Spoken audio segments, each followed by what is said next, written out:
Hablemos de Circo, espacio virtual de diálogo y reflexión.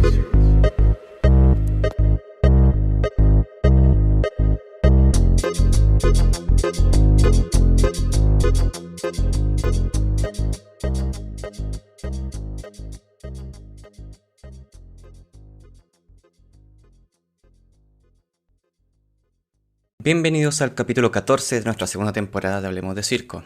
Y en esta ocasión tenemos como invitada a Galia Arriagada. Pero antes queremos informar a nuestros oyentes de Hablemos de Circo que este es un espacio para reflexión del circo en Latinoamérica y en habla hispana. Asimismo, damos a nuestros entrevistados, entrevistadas y entrevistades y a nosotros como espacio una libertad de opinión que pueda abordar la crítica del sector del circo, entendiendo la crítica desde lo formal e informal.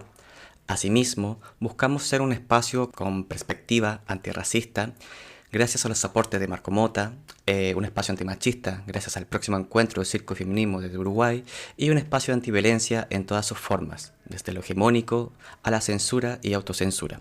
Así también queremos ser un espacio para entendernos dentro de nuestras fragilidades e intentamos generar miradas críticas a los trabajos, en torno también a nuestro propio trabajo, y son bienvenidas todas las sugerencias.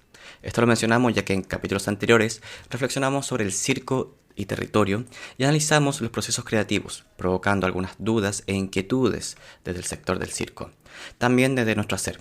Pero recordamos que nuestro espacio lo trabajamos desde la autogestión y la libertad de expresión en todos sus parámetros.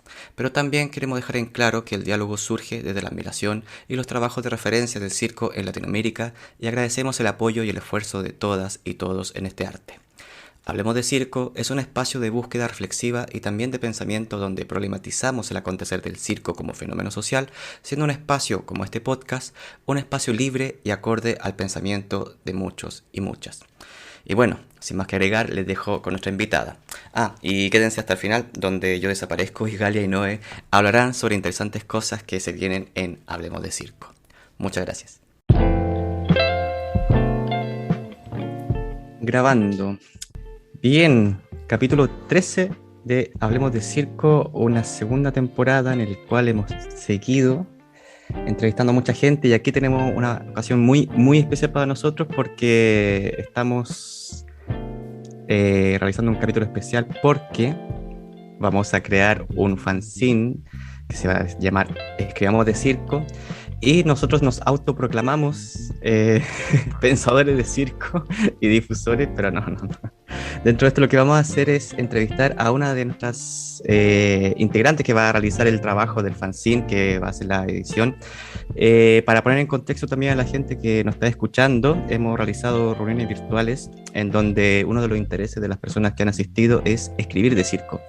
Y nace esta idea, obviamente autogestionada, aquí nadie nos paga, en el podcast tampoco, no nos hagamos ilusiones, pero sí tenemos todo el cariño, todo el amor para poder difundir circo a nivel latinoamericano.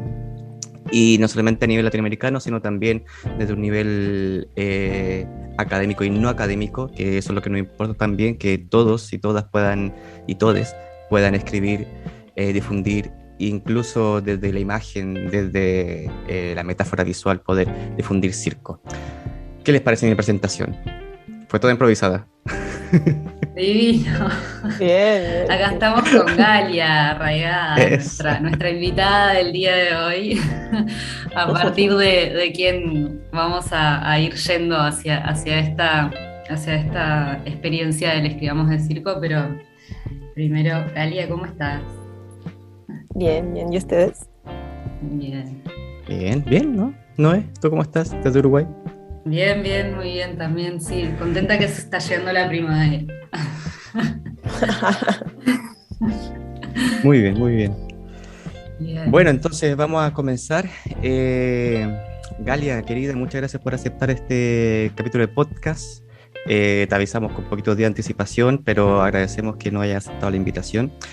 La idea, bueno, como siempre en cada capítulo es que te puedan conocer, no solamente sabemos que mucha gente te puede conocer desde la revista Saberes de Circo, tu participación también como profesora en Circo del Mundo, pero además para la gente que está afuera, que te pueda, no sé, que podamos conocer más de ti.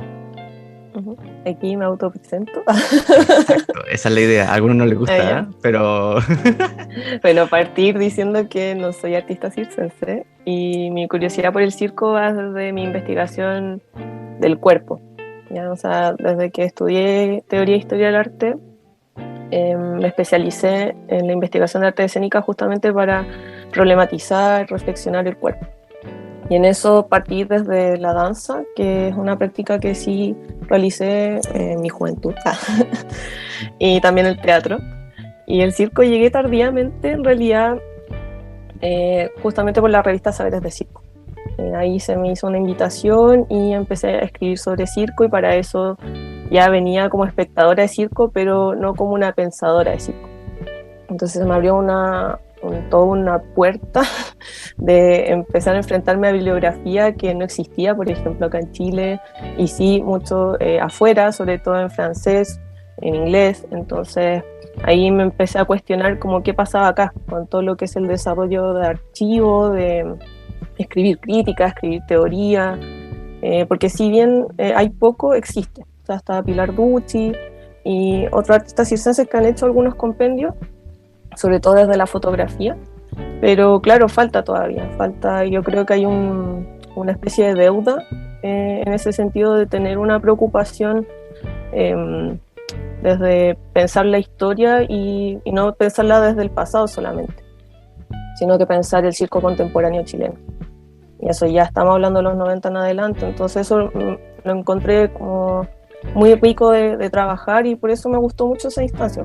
Desde ahí quedarme como teórica circense. Muy bien.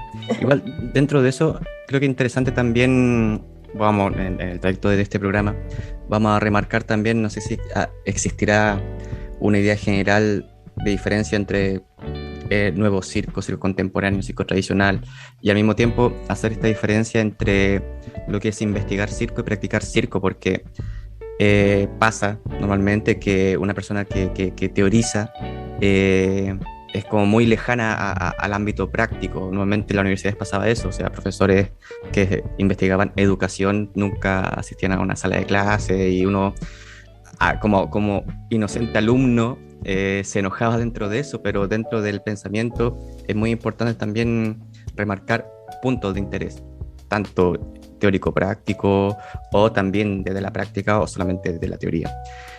¿Por qué lo pregunto? Porque sí, es verdad lo que tú dices, que a nivel de investigación hay muy poco, y hablamos de circo cuando nos juntamos, era por eso, en un principio, era saber quién estaba investigando circo. Entonces ahí donde que también quiero remarcar, pero antes de eso, saber más también, porque sabemos que dentro de tu experiencia estás haciendo clases, estás trabajando, ¿a dónde te dedicas actualmente? Bueno, yo en realidad me dedico como a 3 líneas. Una es la edición, que me dedico a ser correctora de estilo y diagramadora. La otra es ser investigadora de artes escénicas, y la tercera que es de ser docente. He sido docente más desde un público joven. Yo creo que le he hecho clase de 18 a 28, 30 años. Y claro, desde el Circo del Mundo ya he sido profe en 3 generaciones, la 7ª, 8ª y la 9ª, que es la actual.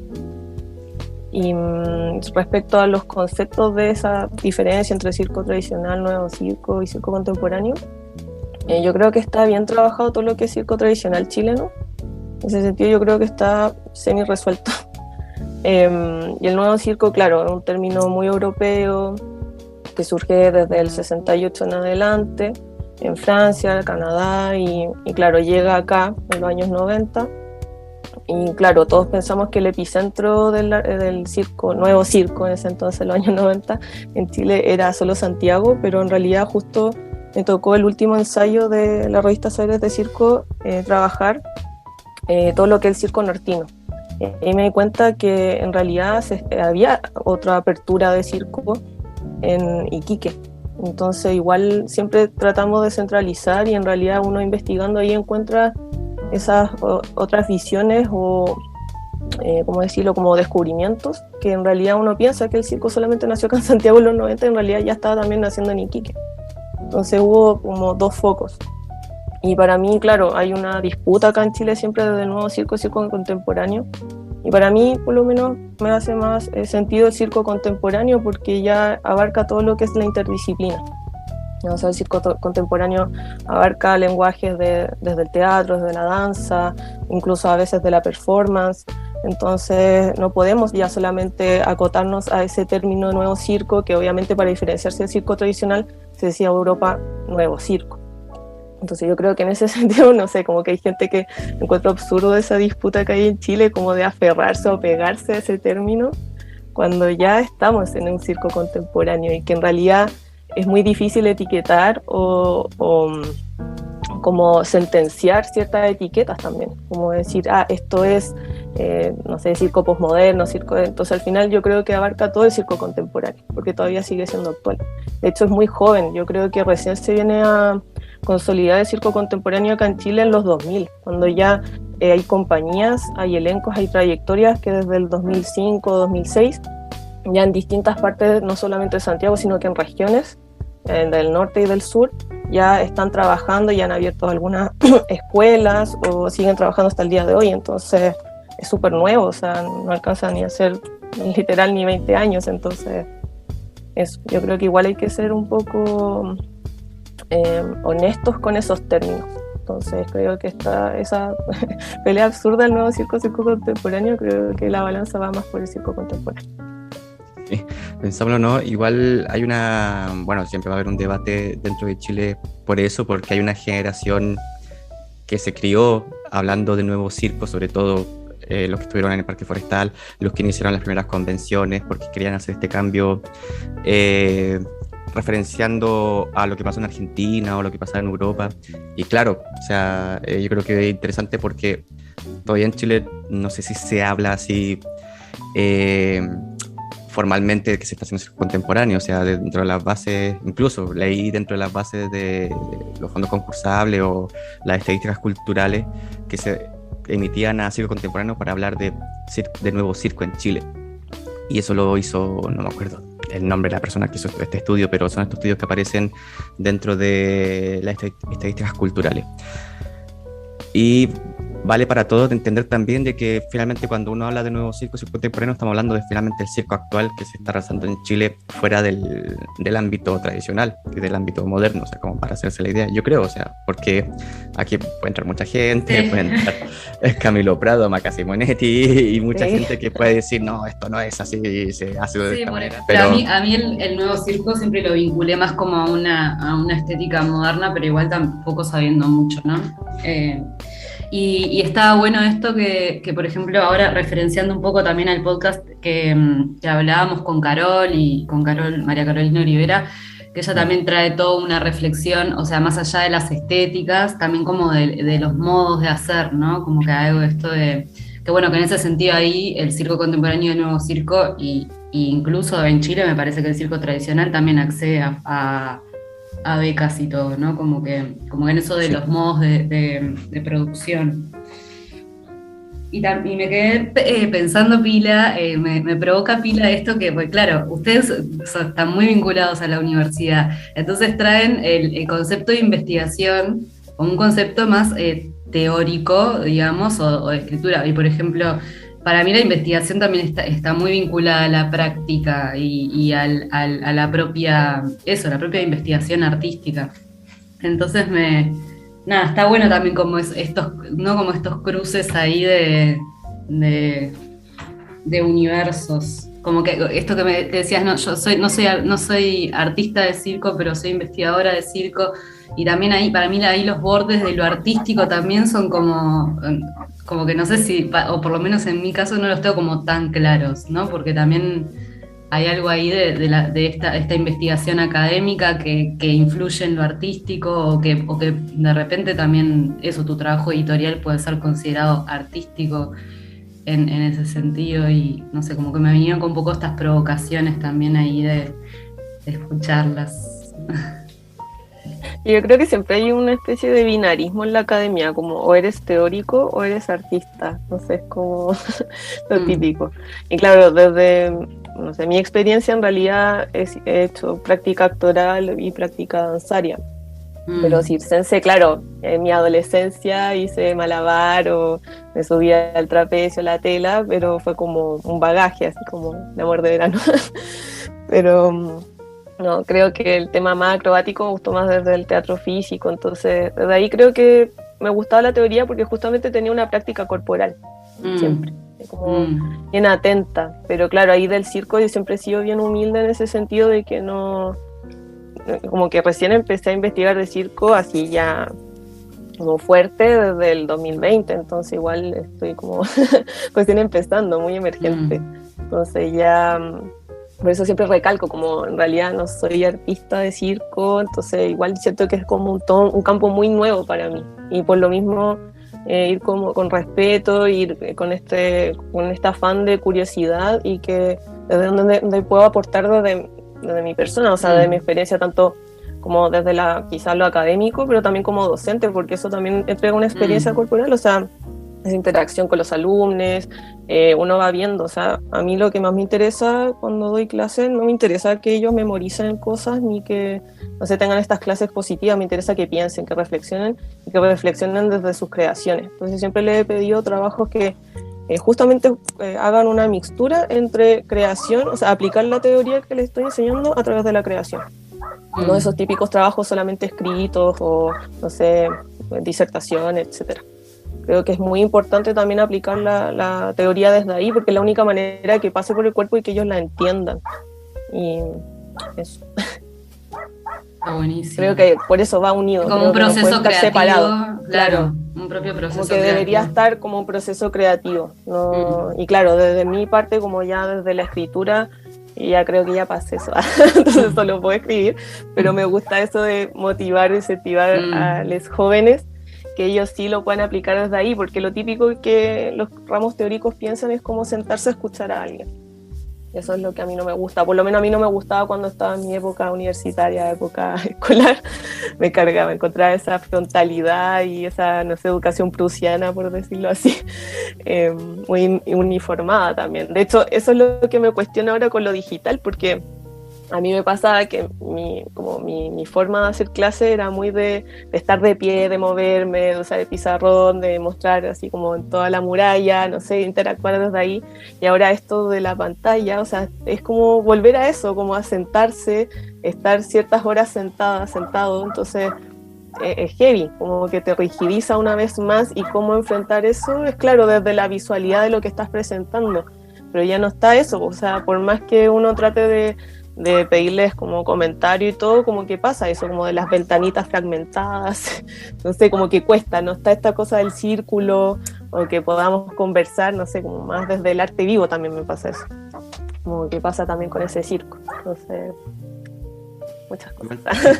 Dentro de eso, preguntarte cómo lo estás haciendo actualmente. Bueno, estás haciendo clases, estás haciendo de docente, ¿cómo ha sido tu experiencia en este último tiempo? Sabemos que el tema de la pandemia, por lo menos en Chile, todavía está fuerte el tema del confinamiento, el tema de las clases, pero ¿cómo ha sido tu experiencia también trabajar desde esta mirada? O sea, hacer tanto de manera teórica como la manera práctica desde un artista de circo. Sobre todo hablamos de muchachos y muchachas que están trabajando a una edad, no sé, o sea, post-adolescente, le diría yo.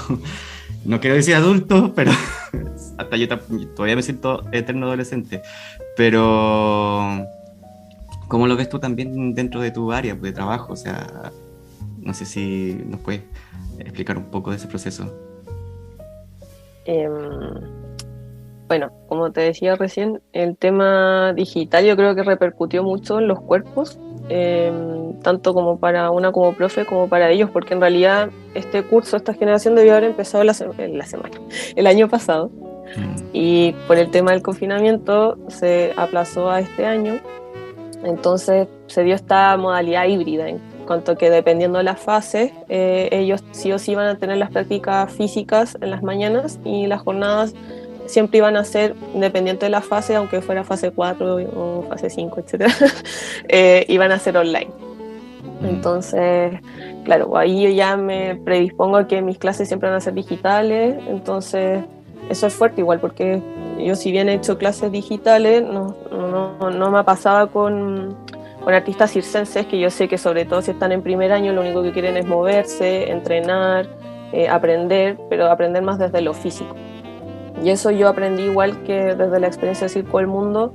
Le había hecho este ramo, este curso de estética e historia del arte a tercer año. Y ahora es primera vez que también me he enfrentado a un primer año y ahí se ve mucha la diferencia, mucho. O sea, hasta primero, que yo creo que a todos les pasa, no solamente a los de circo, sino que a los de actuación y danza también, que tienen ganas de hacer, pues, de hacer desde el aprendizaje físico. Entonces no siento que no le toman el peso o quizás no tienen esa experiencia que ya ha pasado por toda la formación para sentarse a pensar, cómo quiero plantear mi obra, cómo quiero, no sé, plantear la audiencia dentro de mi obra, dónde, no sé, quiero después especializarme, etc. Entonces creo que desde ahí es súper interesante como medir esas cosas, como cuáles son las diferencias entre un grupo de personas que está recién comenzando, independiente de la edad, porque yo para mí, igual aunque sean post-adolescentes, para mí son adultos, y siempre lo he tratado así, como que me pasa eso igual con el Circo del Mundo, que encuentro que tiene una visión muy paternalista y maternalista con ellos, y yo siempre trato de que sean las clases por igual, o sea, como que estoy sentada frente a adultos, no así como frente a niños, ni sé que son más jóvenes, pero tratar de que no subestimar eso, porque siento que los puede infantilizar. Entonces creo que eso también es un daño muy grande, porque en el fondo es como dejarlo en una zona de confort o comodidad. Entonces como esto de la eterna comprensión, o como que a mí de verdad en eso siempre he tenido roces o asperezas con el circo por lo mismo. Me siento que ellos tienen ese potencial que del acto reflexivo se puede pasar al cuerpo, y en el circo no, como que siempre hay que estar como esperando que de ellos surja ese proceso. Entonces, desde ahí eso me pasa con un primer año, pero con los de tercer año es distinto, porque ya están con ganas de hablar, están con ganas de decir, quiero mejorar mi propuesta, o tengo ganas de postular a fondos, etcétera. Entonces, eso es otra predisposición también. Creo que ahí están como más maduros también. Entonces, eso también, desde mi experiencia docente, ha sido fuerte, porque claro, como que uno entra y piensa que va a ser las mismas generaciones, van a replicar la misma curiosidad o las mismas ganas de aprender, pero no es así. Entonces yo creo que también eso, lo digital le quitó mucho peso también, porque obviamente este marco es bastante rígido, esto de la postura, estar sentado, tratar de mantener la atención, para mí, de hecho para mí también es súper difícil estar quieta, entonces es como wow, como que sí. Creo que tiene hartos desafíos y eso, pero creo que hace falta igual la educación en sí, como ya crítica más amplia. Encuentro que debería ser más diversificada también acá en Chile, en cuanto a las artes circenses, porque siempre están estos talleres o seminarios de circo, pero siempre desde la práctica, y faltan espacios de reflexión. Entonces por eso yo creo que me acerqué mucho al proyecto Hablemos de Circo, escuchando los podcasts, y después con esta intención que después emerge de Escribamos de Circo, porque falta eso, y encuentro que igual es malo que solamente la Escuela de Circo del Mundo tenga ese espacio de formación, que es más profesional. Y la otra es la del Pablo Garrido, y en realidad él mismo me ha dicho que él entrena a jóvenes para que vayan a estudiar afuera, o sea, tampoco es como para tener un espacio acá formativo, reflexivo, sino que es como para que viajen y crezcan o desarrollen allá en Europa. Entonces, eso me pasa, como que hay una precariedad de la educación circense acá, como desde la teoría, no desde la práctica, porque eso ya está bien, pero eso. Sí, bueno, entrando ya en el chisme firme, pero igual, cada vez que entrevistamos a gente de cualquier parte del mundo, ocurre este vínculo de que reflexionar sobre circo todavía es complicado, o sea, no es por pelar la revista Saberes de Circo ni nada, porque yo sé que es un campo muy fuerte que hay que trabajar, pero al mismo tiempo reflexiono sobre la divulgación de circo a nivel teórico, y la propia revista Circólica de España o la Ambidextro de Madrid, o sea, una de Barcelona, otra de Madrid, son revistas más llevadas sin ofender, al marketing o a ofrecer espectáculos de circo, dónde están girando, qué festivales están haciendo, y sí hay un pequeño espacio para una editorial, un artículo de opinión, una reflexión que queda por la posteridad también. pero que no abarca ese espacio. Y Saberes de Circo al mismo tiempo genera un ámbito muy interesante sobre qué pasa en el circo. Hicieron toda una página sobre las cirqueras también a nivel nacional. El último fue de Industrias Culturales, que Adorno estaría un poco levantándose la tumba, pero vale, Revolcándose. el que entiende, si no... viva... ya, en fin. Pero me ocurre actualmente que un espacio que solamente se centra en la reflexión y divulgación de estudio de circo, o digámoslo, circografía, como lo dicen en Francia, Marisa Díaz, que no hay un ámbito que se reflexione sobre eso, porque siempre va a estar la técnica de por sí y preparar la técnica, preparar el artista circense, pero no reflexionar sobre un ámbito que es divulgativo en base a la dramaturgia, la investigación, la antropología, la sociología, que afecta al circo directamente. ¿Por qué? Porque es parte de la vida, o sea, es una ciencia social, una ciencia humana. Y eso me pasa un poco con la revista, que como que intentan abarcar todo, pero al mismo tiempo no se abarca nada, o sin ofender a nadie. Yo sé que el esfuerzo es gigante lo que está la persona ahí, pero necesitamos mixturas también, como necesitamos que esto se pueda dividir. O sea, no es lo mismo el circo que ocurre en Santiago, que ocurre en Iquique, que ocurre en Punta Arenas. O sea, en Iquique están los de la cuerda, en el sur están los de Punta Arenas, el Circo del Sur en Chiloé también, y en Temuco, o sea que yo soy de ahí, pero a mí me pasa que eso, que como que Chile, nos demos cuenta ahora con la Constitución que es multicultural, pues, y la gente no tenía idea de que habían pueblos indígenas que hablaban mapudungún hoy en día como lengua materna, o sea, entonces el circo también tiene eso. ¿A qué va esa reflexión? Solamente a demostrar mi pensamiento reflexivo frente a esto, que es necesario seguir pensando.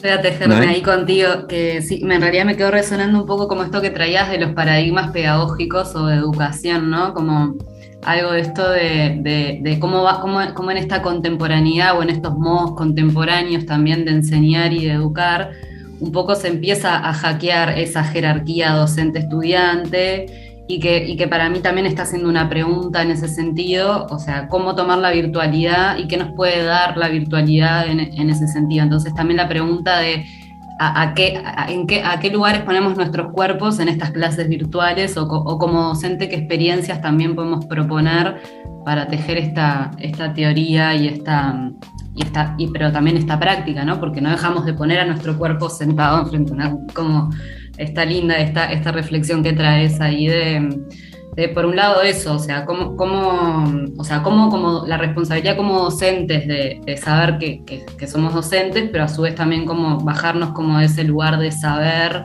o de tener que maternar y cuidar como todo lo que está sucediendo todo el tiempo, pero a su vez también como esta pregunta o este ejercicio creativo de cómo podemos también, o sea, porque, por ejemplo, en mi experiencia como estudiante ahora también me está pasando que la virtualidad me está dando la posibilidad de poder acceder a ciertos contenidos que de repente, o como curiosa o como investigadora, también como que eso, como decir, puedo vincularme a ciertos contenidos que de repente, si fuera solo presencial, no estaría, ¿no? Como que, no sé.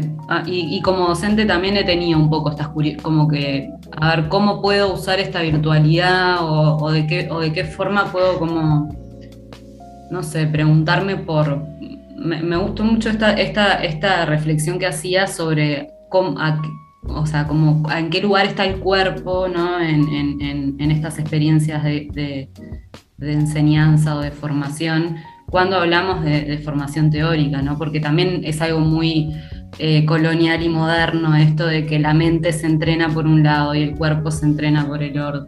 Por el orto también. Exacto. No hay nada de malo pensar desde ahí. Los afectos y la caca, diría Artaud. Así que está. El cuerpo sin órganos, con órganos y todo. Ya voy a responder un poco primero para no perderme lo de Víctor, de la revista, y de ahí me voy por el tema del cuerpo de la docencia. Bueno, sobre la revista Saberes de Circo, claro, yo eternamente agradecida por ese espacio de invitación y que puede desplegar ahí la escritura tanto teórica y crítica sobre circo, pero obviamente tengo mi mirada un poco Como, igual encuentro que para hacer una revista de circo me pasa eso, que tenía un eje un poco vertical. Bueno, no un poco, quitémosle un poco, digamos las cosas como son.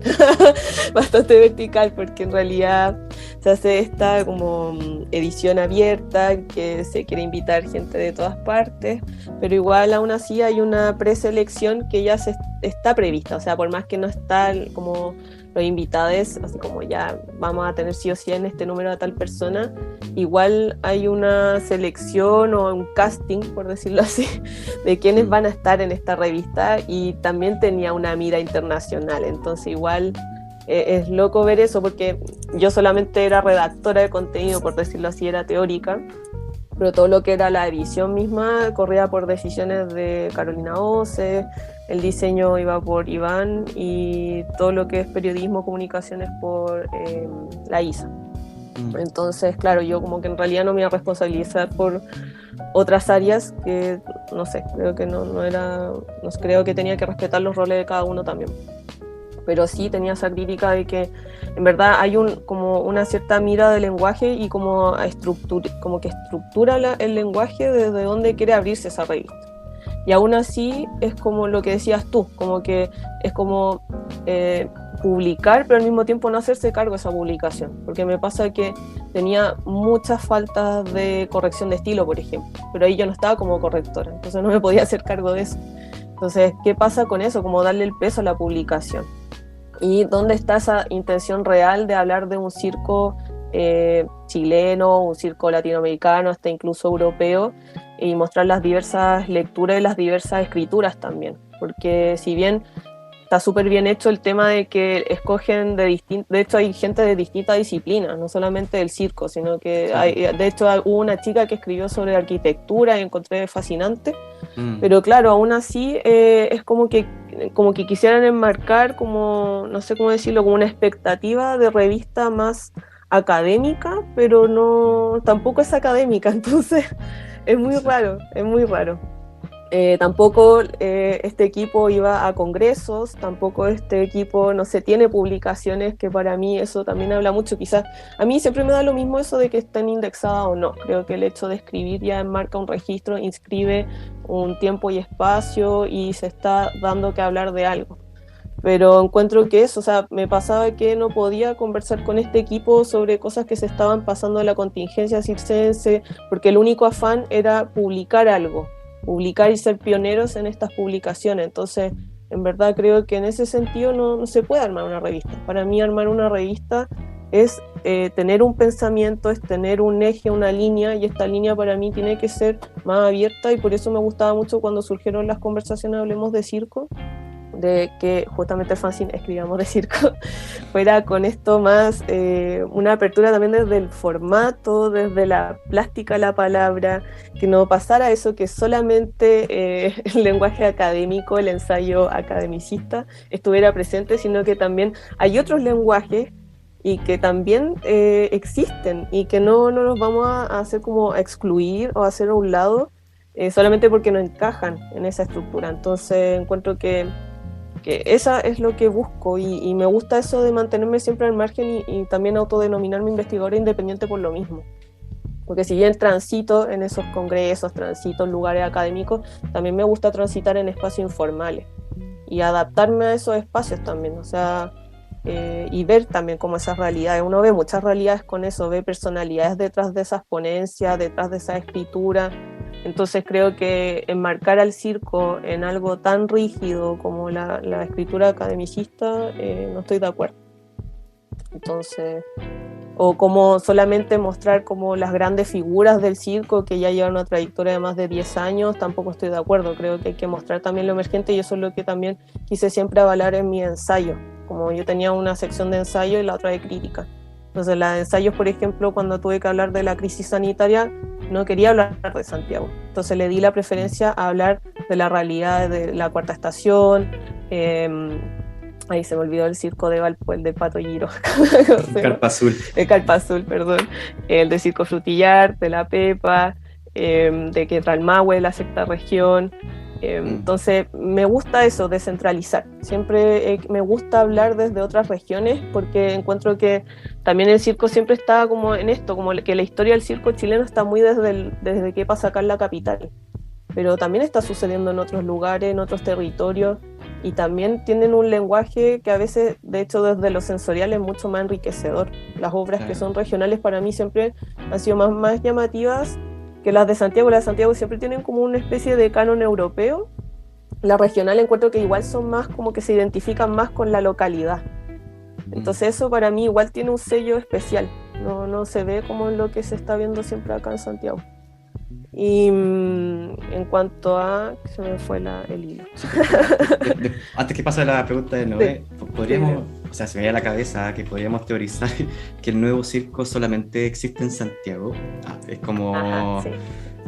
Porque me acuerdo que en Temuco no hablábamos de nuevo circo, solamente hablábamos de circo contemporáneo y pusimos nuevo circo solamente por la referencia santiaguina y que la base del Fondo de Cultura y que las bases decían eso.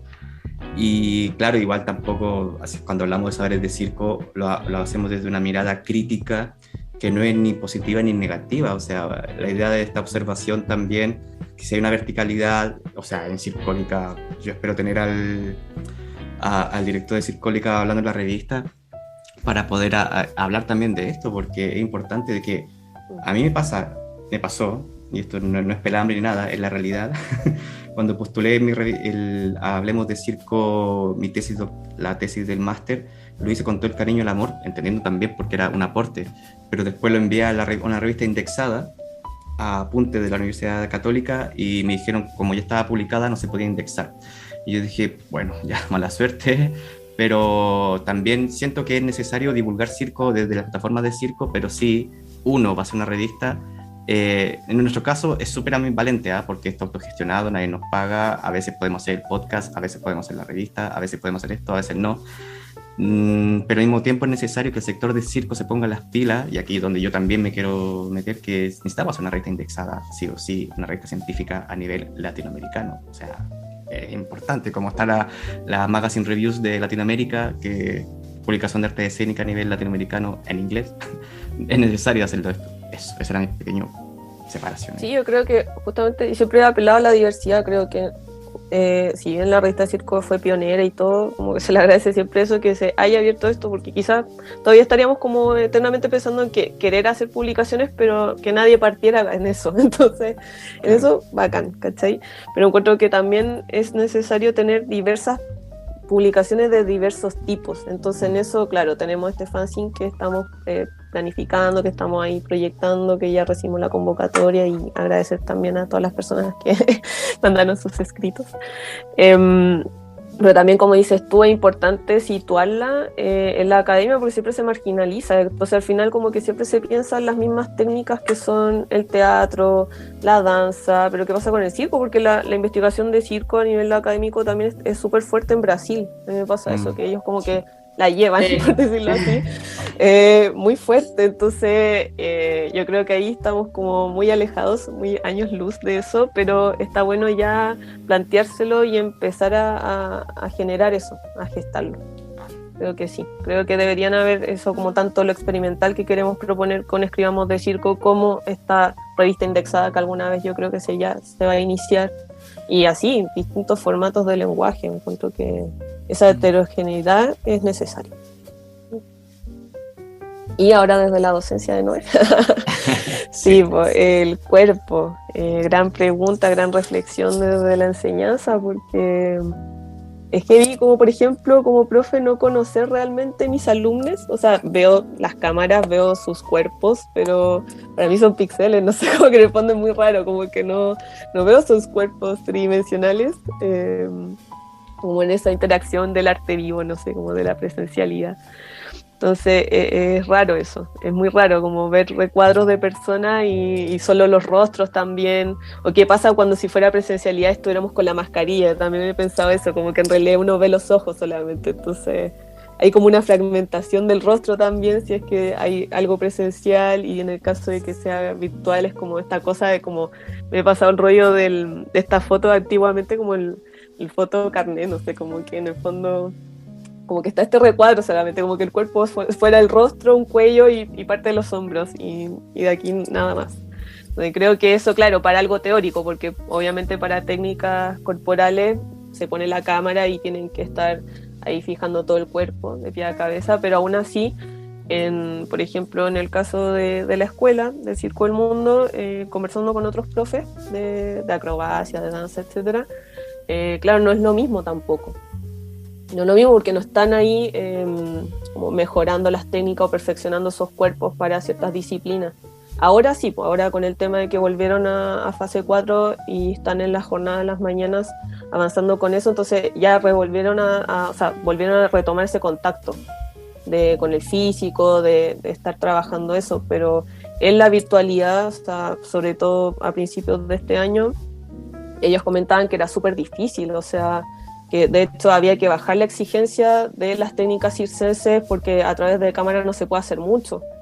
Entonces eso también hay todo como que el tema del rendimiento, ahí también me pasa mucho. ¿Qué pasa con ese rendimiento? Porque en realidad están en una escuela formándose, que supuestamente van a estar con una exigencia muy alta, y después llega este confinamiento, esta virtualidad, y al final como que qué cuerpos se están desarrollando ahí también.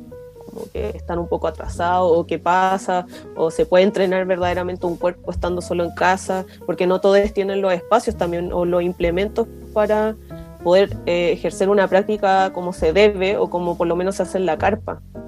Entonces, claro, eso me pasa con los cuerpos. Se puede pensar desde múltiples espacios y desde también múltiples interacciones entre docente y alumno. Entonces, claro, yo creo que hay toda una realidad muy distinta entre la o el docente que tiene que enseñar técnicas varias y versus la mía, que es la teoría, que ya en sí enseñar teoría a artistas escénicos un poco difícil, pero en la presencialidad hay que como mantenerlos atentos y todo. Igual como ya tengo un tema más desde chica que hago teatro y todo, entonces soy más teatral para mis clases, pero la virtualidad no me resulta mucho porque yo me tengo que poner como más seria, no sé, el tiempo se me pasa volando también. Entonces siento que tengo que priorizar como el conocimiento en sí, de transmitirlo, pero ya no puedo jugar con esa teatralidad en la virtualidad. No sé, me pasa eso. Sí, también, nada, ahí trayendo la reflexión, igual esto no es una pregunta, pero trayendo la reflexión un poco yo estoy como, hace muchos años que soy curiosa de Preciado y Haraway, que traen como estas reflexiones del cuerpo expandido y bueno, como también todos estos problemas que nos trae la pandemia y la virtualidad, ahí qué oportunidades de algún modo nos ofrece. A mí me da pila de curiosidad saber qué producciones artísticas estamos gestando en estos años de pandemia, qué es lo que va a dar dentro de unos años, ¿no? Porque de repente capaz que el problema del progreso técnico, de la eficiencia, digamos, nos habilita también como estos espacios de reflexión sobre el hacer, que de repente, no sé, como hay algo, igual tampoco me quiero poner tipo positiva tóxica, como pero sí son como preguntas en las que estoy y como nada, sí, si mi cuerpo es un poco lo que me permite también relacionarme con el entorno, entonces yo estoy en la pregunta de si mi teléfono y mi computadora también son mi cuerpo hoy en día, ¿viste? Porque gracias a eso yo trabajo, gano dinero, compro un montón de cosas, entonces ando un poco como en esas preguntas también, y la pregunta está bueno, ¿cómo el circo también empieza a dialogar con esta transmutación del cuerpo? No, por ejemplo, eso lo hemos discutido con los alumnos, como por ejemplo, yo no puedo ir al circo, igual tengo planeado ir como las presentaciones, es como la evaluación como si se puede ir, pero hasta ahora han sido grabaciones, el video, entonces pensar el video ahí no solamente como un registro, sino que también una posibilidad creativa, audiovisual. Porque eso son también es muy interesante. interesante. ¿O son sincrónicas? No, son sincrónicas, yo entiendo eso por streaming, no sé. Sí, entonces, por ejemplo, si ellos quieren mostrar una creación, obviamente tiene que ser a partir de una imagen o a través del video, porque no hay otra posibilidad a través de la virtualidad, y por streaming, por temas de señal, no funciona eso de que estén presentando algo y estén con las cámaras, etc. Entonces, es curioso eso porque hay que pensar como deja de ser un cuerpo estando en una pantalla, entonces, o igual te están presentando algo y sobre todo si están jugándosela por un formato audiovisual donde no solamente es un registro, sino que también se está pensando la perspectiva, o sea, la óptica de ese espectador o la óptica del que está detrás de la pantalla, o qué música estoy usando, o qué planos puedo jugar, entonces ahí ya se puede entrar en un lenguaje cinematográfico. Entonces ahí también empieza otra mixtura, otra hibridez entre circo y cine. Entonces, claro, ahí yo trato de como encauzar hacia allá ahora la docencia como en cuanto a muestras creativas, porque es la única manera. Y claro, ahora con esto de que la escuela ya está funcionando más presencial, me interesa ver ya sus trabajos en vivo. Pero creo que son dos cosas distintas y creo que en varias mesas yo he ido a tanto conversatorios de danza y de circo y cosas varias, que se habla esto de que en verdad una obra en sí no se puede traspasar una obra digital a en vivo tal como se muestra en digital y viceversa. Yo creo que hay que inventar, por más que tenga el mismo nombre, como decir, ya, si quiero hacerla digital, tiene otra estructura, tiene otra forma de narrativa versus la que es presencial. Que son dos lenguajes, no sé, como una copresencia distinta. Hay que pensar esa copresencia de lo presencial y la otra copresencia que está digital. Y ambas tienen potencialidades y otras debilidades, pero trabajar desde ahí, como que se puede potenciar, que se puede hacer. Entonces, eso me pasa. Bueno, pasemos ahora también a hablar de eso primordialmente, o sea, esta mirada al circo, que siempre la última parte que hacemos de Hablemos de Circo, hablar de pensar filosóficamente el circo.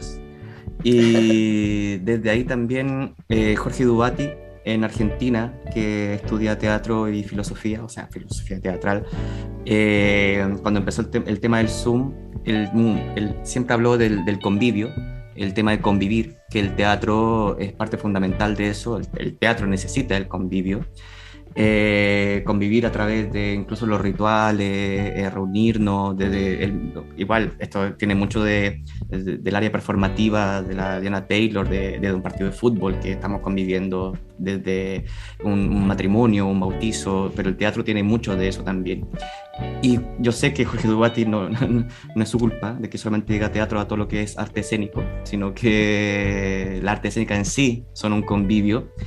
Y cuando empezó el tema del Zoom, él rechazó mucho el tema del teatro por streaming, pero se dio cuenta de que existe el tecnovivio, que es este convivio a nivel digital tecnológico, que no es una obra de teatro, porque a nivel, no sé, pues semiótico, solamente vemos un punto de vista, solamente la mirada de la cámara, y no podemos mirar otra cosa más aparte de eso, no vemos la audiencia, no vemos a la izquierda, a la derecha, no estamos en libertad de mirar.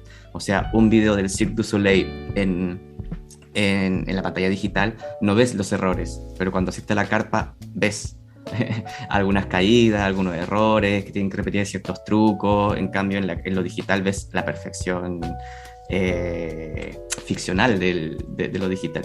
Entonces me gusta esa idea también porque él empezó a rescatar también este tema de que sí se puede hacer tecnovideo, sí se puede hacer algo digital, hay que permitirnos, sobre todo en esta era, pero sin olvidar que necesitamos convivir, necesitamos relacionarnos, somos seres humanos que necesitamos estar habitando el espacio. Y desde ahí el circo creo que es necesario pensar eso. Lo pongo más difícil porque en Chile recién se están saliendo de las casas después, no sé si de un año. O sea, es que para mí es muy fuerte porque en Europa estuvimos 3 meses en cuarentena y de ahí salimos a la calle. O sea, fui a ver obras de teatro desde el año pasado, que veo obras, que voy a entrenar, que ahora mismo vamos a un ensayo, a un lugar, a entrenar, y estamos conviviendo. Y las clases no son digitales, ¿me entiendes? Pero en Chile todavía mi pequeña sobrina que está en kinder, su primer acercamiento a la educación es digital. Entonces, que el circo, tu primer acercamiento sea digital, voy a decir que es horrible en la palabra, y que tampoco esperemos que sea el futuro. O sea, cómo nos posicionamos frente a eso también actualmente, y cómo lo ves tú. Y ahí va mi pregunta, ¿cómo ves tú esto? El circo en general, tu acercamiento al circo a través de todo esto que está ocurriendo actualmente. Bueno, yo rechazaría completamente la virtualidad. O sea, por mí yo no habría hecho nunca clases virtuales, pero era algo que había que probar, porque en realidad para decir que no me gusta o para decir que tenía que pasar por ese proceso, yo creo, como para decir, ya, esto es lo bueno, esto es lo malo, y creo que sí, como que yo creo que en ese sentido Pablo Garrido fue súper, ¿cómo decirlo?, inteligente que haber cerrado la escuela, como de cuando dijo, no, voy a cerrar porque en realidad en virtualidad no se puede practicar ni hacer circo. Entonces, en ese sentido, en cuanto a formación, yo encuentro que debieron haber cerrado, porque eso de estar enseñando las técnicas a medias, recién retomando, no es lo mismo. Creo que no. Es como un poco injusto tanto para los alumnos como para los profes. Creo que para ambos. Y en cuanto a las creaciones, claro, como recién se están reabriendo los espacios, entonces, por ejemplo, yo de circo vi Cap Studies, que para el Festival Santiago 1000 algunas comunas habían ascendido de fase, entonces la reina justamente tenía este permiso, por decirlo así, de mostrar Cap Studies, y nunca se planteó desde lo digital, siempre fue presencial, entonces o se mostraba o no se mostraba, pero no estaba esto de la opción B de mostrarlo en digital. Y eso lo encontré muy interesante también. Versus, y después que está esta etapa de nuevo confinamiento, con la alza del COVID, etcétera, y vuelvo a ver circo ahora hace poco con la obra de Caulén, de Liberto el Proyeccionista. Y claro, es difícil porque de hecho uno ve que llega poca gente, o sea, ya cuesta formar audiencias y esto del confinamiento paraliza lo que ya se había desarrollado. Y después, ¿qué pasa con ese avance en el fondo? Como que vamos en retroceso. Entonces, eso, como que en el fondo, eso me pasa con la virtualidad. Creo que en cuanto a formación no debería establecerse, porque ni siquiera teórico creo que funciona bien.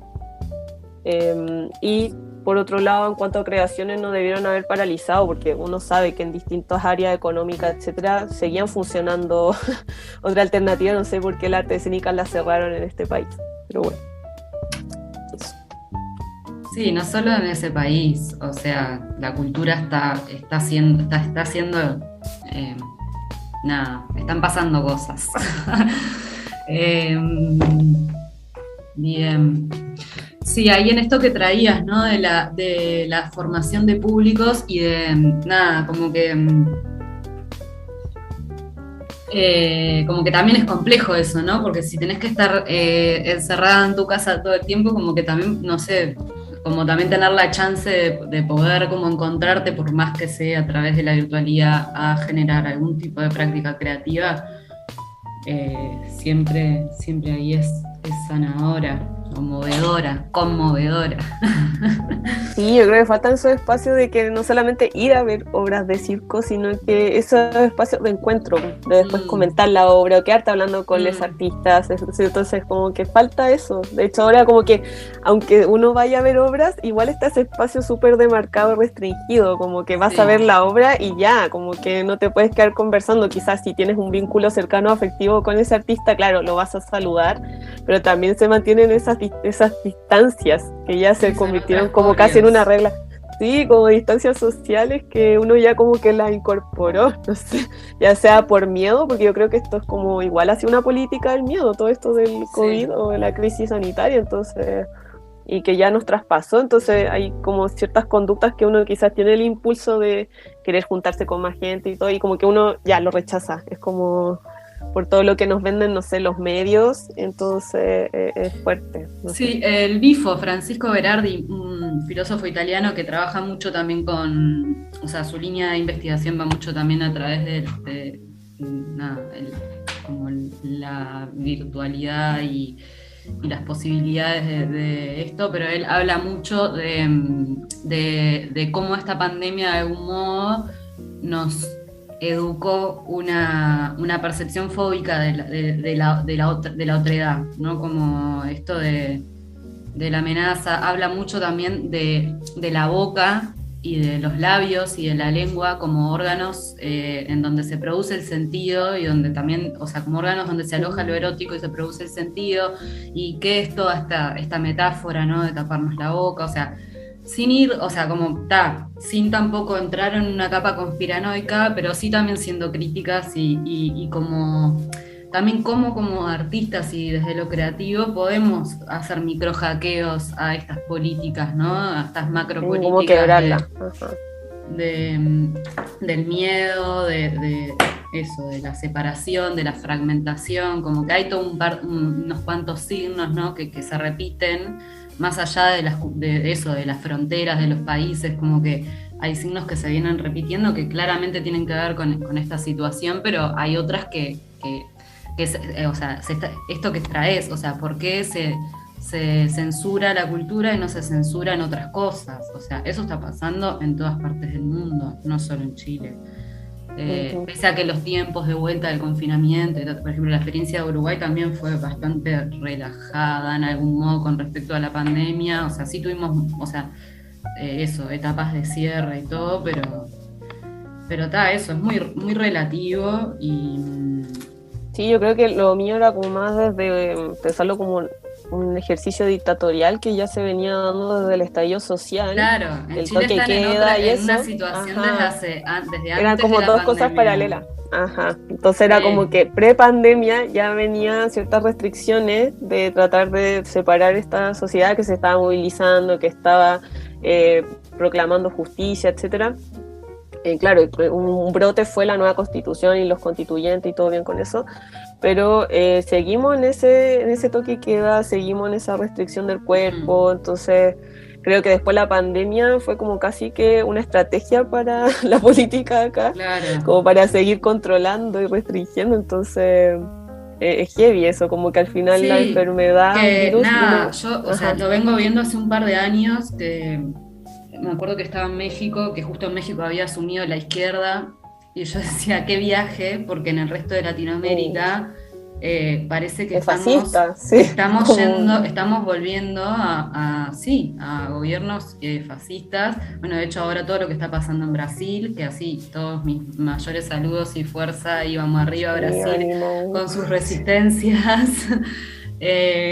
Como que nada, hay que estar atentas, hay que estar juntas, porque sí, cuando querés acordar, nada, volvimos a estar con todas las dictaduras, y que además eso, por ejemplo, en Brasil, todas las políticas están muy alineadas a los recorridos que viene haciendo Trump y Estados Unidos, como que vuelve a pasar, que fue lo que pasó en la época de las dictaduras anteriores, ¿no? Como que hay algo como ahí. Que Estados Unidos y un capital y queda, sí, es como lo mismo, como que Trump es como el antiguo, no sé, como, ay, no sé, Entonces, como sí, ahora que tenemos estas herramientas, hagamos la ciberresistencia.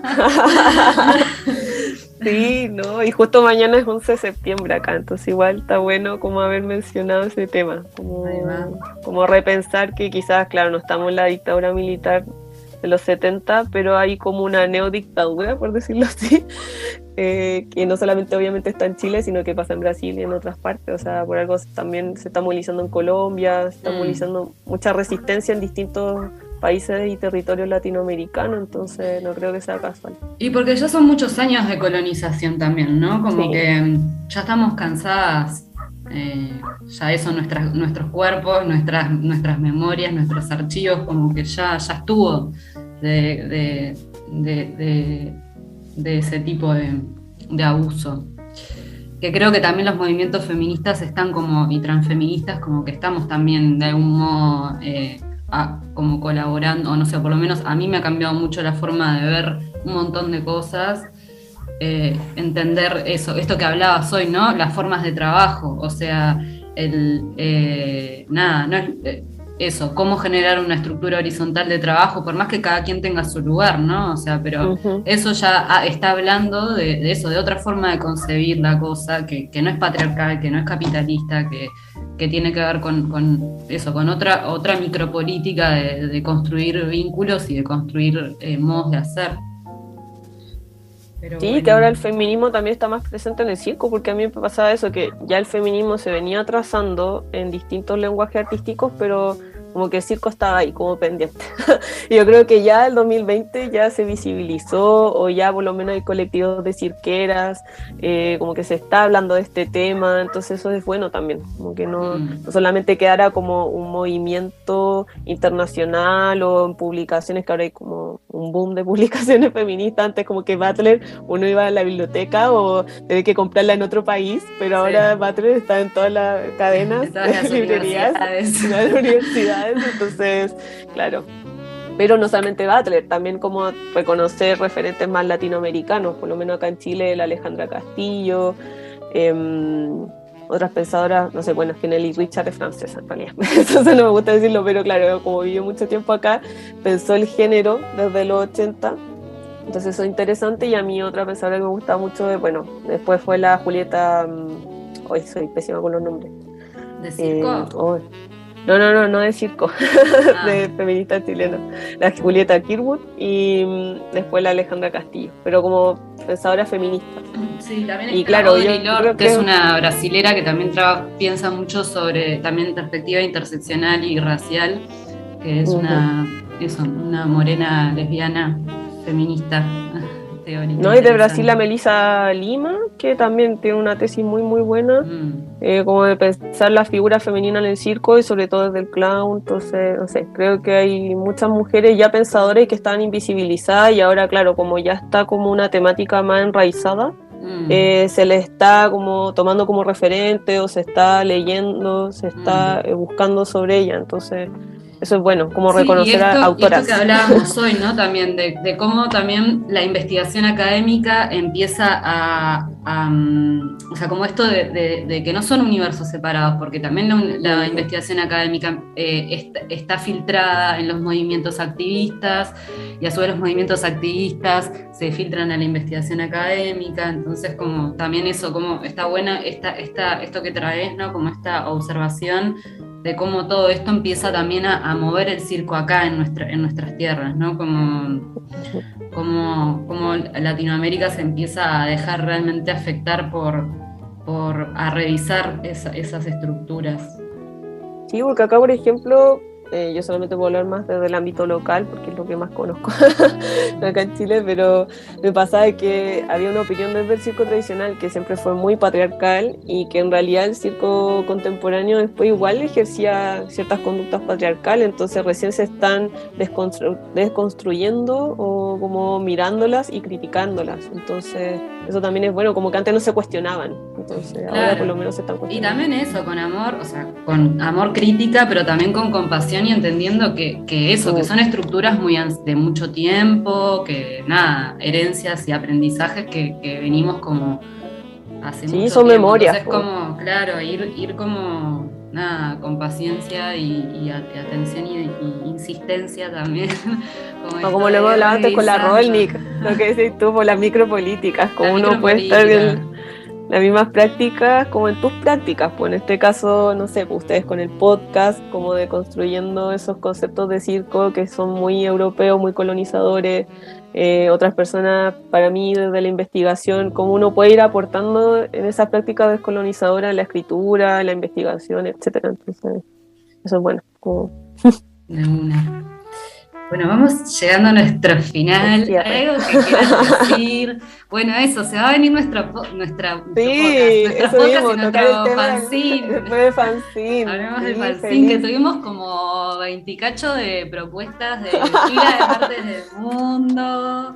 Sí, de portugués y castellano, español, así que no. Imágenes, fotos, todo divino, muchas gracias. Sí, yo quería justo tocar el tema del fanzine porque, claro, primero que nada, siempre fui oyente de Hablemos de Circo y nunca pensé que iba a entrar a este proyecto de la escritura y la edición, así que muy contenta, muy contenta. Desde que nunca, o sea, siempre tenía esa idea en la cabeza. Yo creo que con eso, con Silvestre, habíamos como sincronizado muy bien que faltaba eso, como una edición más artística. Para hablar de circo, que va a ser la encargada, y bueno, que está siendo la encargada del diseño, claro, de esos diseños hermosos que han visto.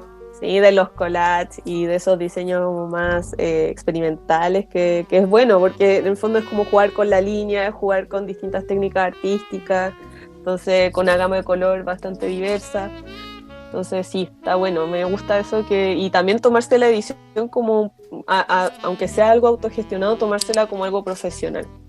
Encuentro que eso hace falta mucho, como tomarse en serio una publicación, de que hay una línea reflexiva, que también la forma de presentar esa edición tiene que ser creativa, no tenemos que tener eso del título, que del número, que portada, no sé. Hay maneras de hacer lo mismo, portada, contraportada, cubierta, interior, de una manera mucho más dinámica y que esté ligada al movimiento, y el circo tiene mucho de ese movimiento. O sea, viene arraigado desde la acrobacia misma, o sea, jugar con ese movimiento, con esa exploración del cuerpo. Entonces, eso que se lleva a la edición, lo encuentro así como, qué gran oportunidad. Así como, me encanta, como que lo único que quiero es que ya lo empecemos a armar y ya después publicarlo, lanzarlo, y que ojalá se vengan hartas ediciones de aquí más adelante. Bien, contenta, muy contenta. Sí. Bueno, Galia, muchísimas gracias. Ha sido un placer, sigue siendo un placer. Ay, gracias a ustedes. Eso, nos estamos encontrando, así que para las personas que nos escuchan estén atentas que en unas semanas vamos a lanzar latinoamericano. Sí. Latinoamericano. Sí. Y expandido. Expandido, por supuesto. De colonial, expandido. Ahora hablaba eso con Carol y con Dioselio no sé, está esta Iliana Dieguis que habla lo de las teatralidades liminales, que las teatralidades, ajá. Es cubana. Claro, este fanzine va a ser liminal. Sí, por los bordes. Vamos por los bordes, así que me gusta eso. Cruzar fronteras. Así que muy bien. Bueno, seguimos encontrando. Ay, perdón que se me cayó Nos seguimos encontrando, estamos al habla. La semana que viene vamos a estar entrevistando al colectivo de cirqueros organizados de Argentina, que nos van a estar hablando ahí de su trabajo. Así que eso, siempre un placer. Muchas gracias. Muchas gracias. Bien, vamos llegando a nuestro final del día de hoy. Primero que nada contarles que Víctor tuvo que salirse un poquito antes de esta reunión hoy. Le mandamos un abrazo grande a Víctor.